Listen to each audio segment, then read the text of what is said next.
Philippe Le Baron, je suis professeur à Sorbonne Université. Je suis en charge ici d'une équipe de recherche qui travaille sur l'impact des produits de santé sur l'environnement marin. Et nous sommes à l'Observatoire océanologique de Bagnouz-sur-Mer, une des composantes de l'infrastructure européenne en biologie marine.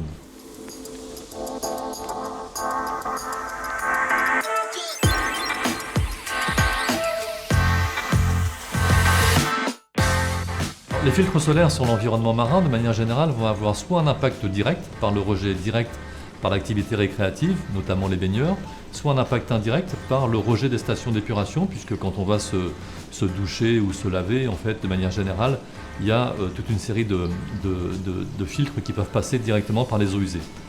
L'impact sur l'environnement marin, il va se faire sur les organismes, donc on va avoir de la toxicité directe sur des organismes marins. Ça peut être des organismes qui sont dans la colonne d'eau, donc comme des microalgues, ce qu'on appelle du phytoplancton ou du zooplancton, ou des organismes qui sont plus loin dans la chaîne trophique, sur les poissons. Et puis ça peut être un impact également sur des organismes posés sur le fond marin, comme les coraux par exemple, qui font partie des espèces assez emblématiques du milieu marin. Après, on peut avoir une contamination qui se fasse, ou un impact qui se fasse par la chaîne alimentaire, qui fait qu'on a un effet de concentration par tous les acteurs de la chaîne alimentaire qui, à partir des microalgues, vont aller jusqu'aux poissons, et donc qui pourraient s'accumuler le long de cette chaîne alimentaire.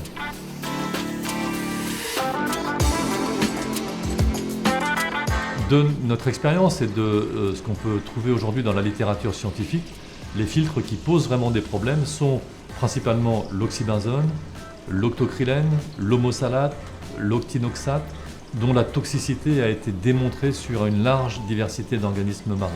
Et parfois, par exemple, l'octocrylène, on est en train de montrer que l'octocrylène peut se dégrader en oxybenzone. Et donc ces molécules sont vraiment à éviter aujourd'hui. Et on a pu tester la toxicité de ces molécules sur différentes espèces. On a testé ces molécules sur des espèces du phytoplancton, du zooplancton et aussi du corail. Et donc, pour ces 4 molécules que je viens de citer, on peut considérer qu'il y a une toxicité reconnue par la communauté scientifique.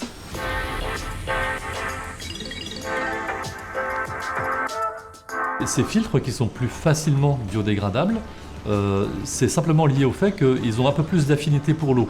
Parce que ces molécules, en général, elles sont hydrophobes, donc elles n'aiment pas l'eau, elles vont aller se coller un peu partout, donc sur le sable par exemple, sur la paroi des organismes. Mais par contre, ces molécules qui sont biodégradables sont en général celles qui ont un peu plus d'affinité pour l'eau, donc elles sont un peu plus solubles.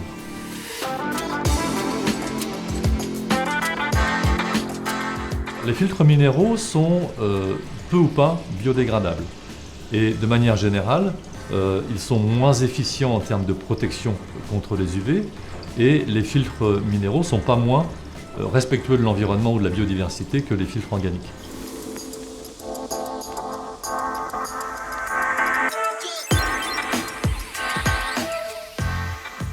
On nous a demandé de regarder l'impact du filtre Triasorb sur les organismes marins et les écosystèmes marins. On a regardé cette toxicité sur 3 espèces. Une espèce représentative du phytoplancton, Tetraselmis, dont on estime qu'elle est sensible à toutes sortes de contaminants. Sur une espèce de zooplancton, Artemia, qui est utilisée aujourd'hui par l'EPA par exemple aux États-Unis.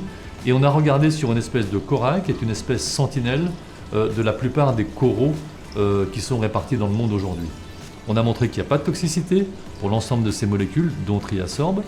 Et on a pu montrer également que sur le corail, en faisant une étude extrêmement poussée du métabolome, donc des métabolites du corail capables de détecter une réponse au stress, et on a pu montrer qu'il n'y a aucune réponse au stress lorsqu'on l'expose à Triasorb ou aux molécules associées éventuellement à Triasorb.